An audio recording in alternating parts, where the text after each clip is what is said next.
Hello everyone, my name is Julie, and today we're going to be doing a flip through of my 2026 reading journal. I know that people are very excited for this video.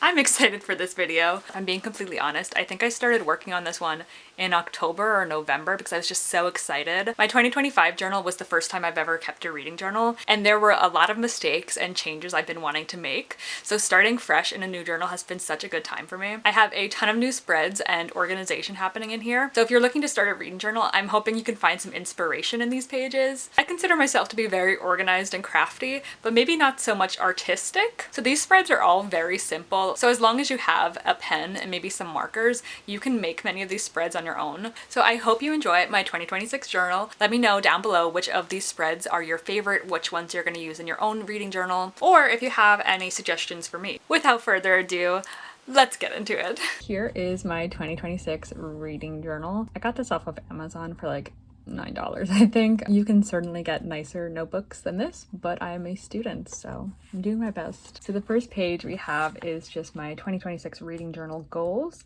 And so I've got a couple of goals here, but I also have room for a couple more if I come up with them throughout the year. I want to start 3 new mangas. I want to read 6 classics. I want to read 1 history nonfiction per month. I want to read 150 books total, update my reading journal consistently, maintain my booktube channel, and then complete my 26 in 2026 challenge, which you will see later in the journal. I formatted this like a library card because if you don't know, I'm sort of obsessed with libraries. I'm in library school right now. Also, you're going to see throughout the journal that I use washi tape quite a lot. I got like a 5-pack from Michael's, and it was me and this washi tape against the world, fixing all my problems and making ugly pages look half decent. So get used to it because it is going to be everywhere in this journal. The next pages we have are the 2026 best books. You could tell that I accidentally wrote 5 at first. So starting off strong with an ugly 6 for my best books page. This is the same as last year.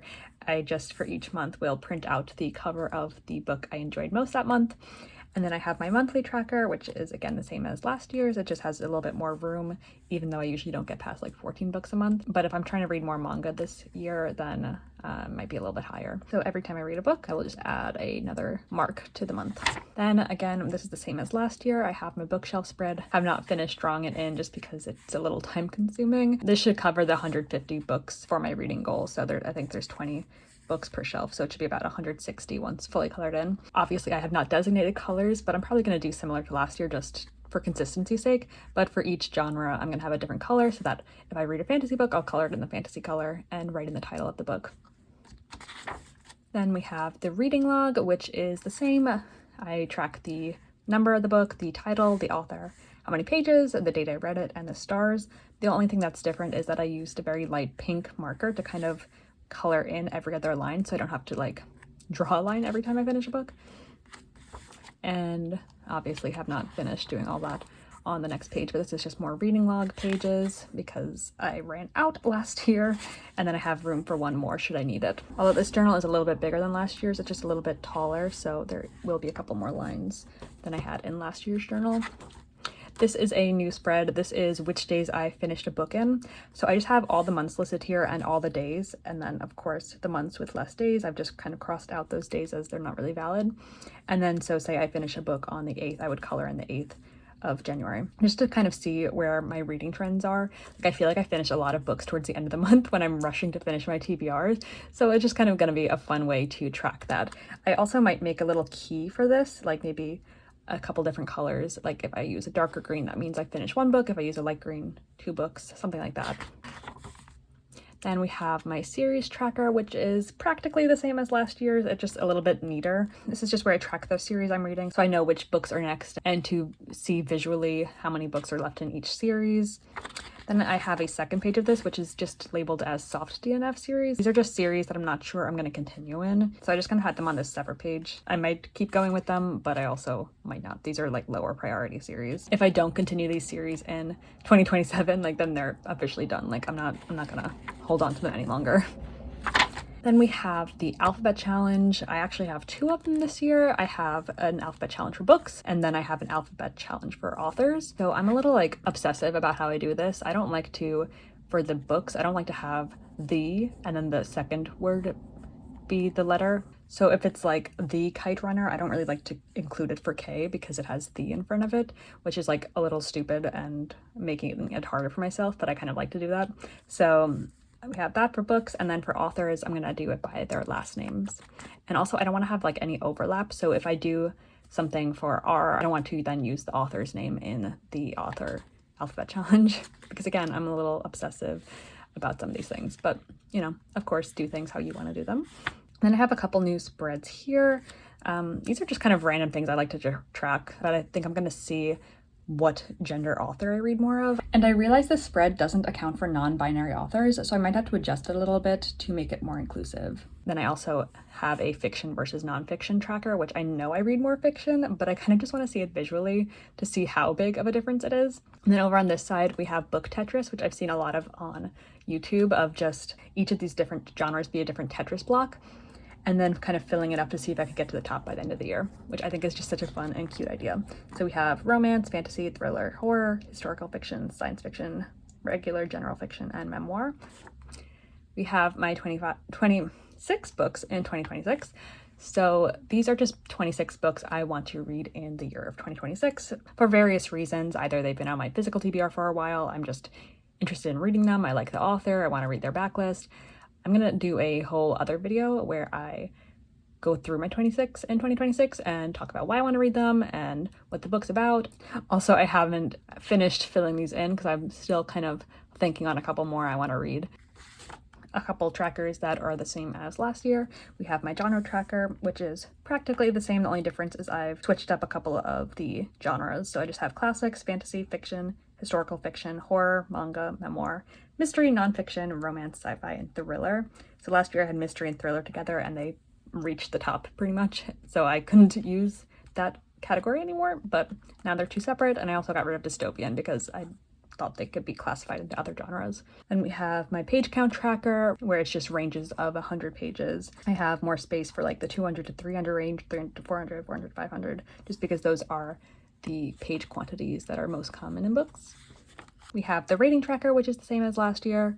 I rate things on a half-star system, so every time I read a book and rate it, it will go in the appropriate category. This one is new. I have a binding tracker just to see what I read more often. My paperback books, hardcover, Kindle, audiobooks. I actually track all of this in a spreadsheet as well, so I just kind of wanted to add it to my reading journal this year. If you want to see my crazy spreadsheets, I'm clearly a very overly organized person, so let me know. Then this is another new spread. I have my manga reading log. I think this year I'm going to, instead of putting it in the main reading log, I'm going to put manga volumes in here. I'm pretty sure. I might not stick to that just for the numbering purposes, but I think I'm going to do that. And then I have just kind of like a tracker of the manga I'm reading. So right now it's just Yona of the Dawn. And actually I think I have read 9 and there are 46 volumes and counting. But since it's one of my goals to read more manga, I'm going to have a couple more series here. So I'm not fully sure how I'm going to use this spread yet, but I think at least the tracking of the volumes is going to be helpful. Then we have the Read the Decades challenge. I did this one last year too. Basically just for each decade, I would like to read at least one book. So it encourages me to read some more classics and older books. And then for the 2020s, since I'm already probably going to be reading more new releases than not, just one from each year. This is a new spread this year. This is a Read the Rainbow challenge. Read books with the different colors of the rainbow. And this is more of like an aesthetic challenge than anything. Like it's not really that big of a deal. I just think it'll look nice having all these different colored covers on this page. Then we have my ARCs log. Through a website called NetGalley, you can get advanced reader copies of books. And I've already started collecting quite a few for 2026 and some more actually that I still have to print out and put in here. Basically, I just keep track of the books that I've been approved for on NetGalley. And then once I've read them and reviewed them, I check it off as I go to make sure I get to all the arcs I have to. And above the book, I just have the release date so I kind of know when I should read it by. This is Haley Pham's new book, if any of y'all like her. I've heard some very mixed reviews. Then I just have a second page for that since I'm already almost out of room. Here I have a page to track new releases. So I just have a box for each of the 12 months and I've just started putting in books that are releasing in that month. Not so I will necessarily read all the books on this page, but just so I kind of have an idea of when they release. So of course I'll be filling this in as I go throughout the year, as I hear about more new releases that I'm excited about, and then once I read them, I'll highlight them. And then I just have a page of classics over here. Obviously, I'm not going to read all of these. That would be absurd. Since it is in my goals to read 6 classics, this is kind of just a list I can kind of pull from. Then I have 2 different bingos on this page. Thank you to Pinterest for the inspiration for a lot of these little graphics and prompt ideas. Basically on this side is a book bingo. So these are more generic prompts about like the cover, the content of the book, like the start of a series, a banned book, a book about books, etc. Of course, if you are looking for inspiration, feel free to pause and take a look. And on this side, I have a bit more of a structured genre bingo. I already read so many genres as it is, but being able to fill in that I write all these different genres. So of course we have, fantasy, horror, general fiction, but I also have a couple more like tropey genres like dark academia, magical realism. So I think this will be a lot of fun to fill out, and I'm gonna try not to do any like crossover. Like I think 1 book per prompt on both of these pages. So if something qualifies as a book that is set abroad and is also magical realism, I'd have to choose one or the other. And then I saved some space below so I could write in the title of the book once I've read it. These pages are kind of ugly. It's fine. This one is my monthly stats page, which I had in last year's journal. Basically, I just track each month how many books I've read off my physical TBR, how many I've read as an audiobook, how many I've read through Libby, my library as an ARC, through my Kindle library, and then how many total books and how many total pages. Yeah, I kind of messed up with the formatting of this, so it's all kind of smushed, but that's fine. Same as last year. On this side, I have something that's a little bit different, but also pretty similar. As you could probably tell from this video, I'm very obsessive with keeping track of like tiny, minute details that people probably don't care about. But for me, I like tracking these things. It's fun. So this is my TBR tracking page, is what I'm calling it. And basically, I have a bunch of different TBRs. Like, of course, I have my GoodReads want to read, which is I think about 130 books. Then I have my physical TBR. Through Libby, you can tag things. So I have a TBR through Libby, and I also just have a note in my phone of just books I want to take out from the library. So I have a lot of different TBRs. And of course there is some crossover, like books that are on my physical TBR might be on my GoodReads TBR. And so there's a lot of crossover there. But basically I have a bunch of different TBRs. So I want to track what the starting number is for each of these, basically as a TBR takedown challenge to try to get these numbers to go down. So if I had 130 on my GoodReads TBR and I read 3 of those books during January, but I added 1, I would do -3 + 1 and then track the new number in February and then go all the way down. It's a little excessive. I understand that, but I am an excessive person. So that's just something I wanted to track here on this page. Of course, if you're not crazy, you don't have to do that in your own journal.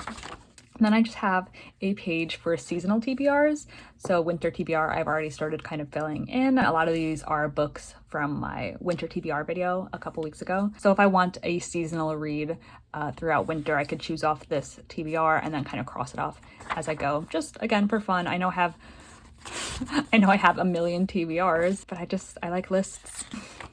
Then we have my 2026 bracket. This, of course, is different than last year's because last year's I abhorred. I thought it was so ugly. This is more aesthetically pleasing than like actually like a good bracket. Each of these first rounds, one of the months kind of is counted twice, but I don't make the rules. A year has 12 months in it. This is kind of just the formatting that made the most sense to me. So of course, I'm gonna choose my favorite book of each month and then kind of pit them against each other to kind of figure out what I consider my favorite book of the year. And of course, I don't think this is like the best way to figure that out. I just think it's fun. I'm sorry. I just like having fun. That's why I have a reading journal. And then I have my Stephen King backlog, which is practically the same as last year. He better not release any new books because I just simply do not have room for more of them. This isn't really a specific goal of mine to read every single one of his books, but he has so many that like it's honestly easier in my head to have a list of all of them so I can kind of cross them off as I go. I have this categorized in 4 different categories. So we have his full-length novels, we have the Bachman books, which is If you don't know, he wrote under a pseudonym for a little while in I think the 80s. And so these are the books that were published as Richard Bachman, which I've read 3 of them. These are books that are collections, so kind of like short story collections, anthologies, and then his novellas, which again, there is a little bit of overlap. Like some of these novellas are part of these collections, but I've already committed to doing it this way. I'm not going to get any more specific than that. This is a new page as well. This is my book club page. Me and a couple of my friends have a book club that is, you know, somewhat inconsistent, so hopefully we keep it consistent this year so I could actually use this page. But I'm thinking that, you know, for each month I will print out the cover of the book and write in whose choice the book was, and then just what everybody's star rating of it was. This is me personally calling out Emma and Billy to actually read the books that we're reading and keep up with book club, please. Oh, we have reached the end. Okay, this was just some additional ideas that I've had, so hold on. This is the last page. It should have been earlier on with the rest of the trackers, but it was kind of like a last minute addition because I have, of course, you remember the Read the Decade challenge, but then I was kind of thinking that like I wanted a way to visually see which decade I read the most books in, and of course I know it's going to be like more recent books, so that's why there's a lot of room for the 2020s, the 2010s, 2000s, and then less room as we get further back. But I just thought this was a fun way to track like when the books I'm reading are. From there, I'm going to probably leave a couple pages blank just in case I have additional ideas like this one. After that will be my monthly spreads, which I will keep you updated on throughout the year. Thank you guys so much for watching. I really hope that this video could be helpful for you, provide some inspiration. Let me know if you're thinking of starting a reading journal in the comments down below. Make sure to give this video a thumbs up and subscribe for more of this type of content. I'll see you guys next time. Peace out, Girl Scout, and goodbye!